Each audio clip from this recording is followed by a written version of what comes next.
जगन्नाथ आशीर्वाद भिक्षा करने आसलु दलर समस्त मंत्री विधायक सांसद एवं समस्त कार्यकर्ता समस्त आसलु जगन्नाथ दर्शन करी आशीर्वाद भिक्षा करूँ ओडिशा समृद्ध हो ओडिशा एक नंबर राज्य हो ओडिशा विकसित राज्य हो एवं आम समस्त जो मन में कल्पना अच्छी संभावना अच्छी पर संभावना सद्विनियोग करने जगन्नाथ महाप्रभु शक्ति दिखते शपथ नबार घंटे पर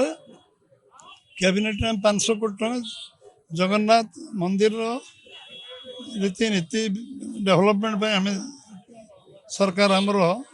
प्रथम घोषणा करते कार्यकारी कले जिते जहाँ आवश्यक हम जगन्नाथ मंदिर में जगन्नाथ संस्कृति जगन्नाथ परंपरा और ऐतिह्य सब प्रकार व्यवस्था राज्य सरकार कर।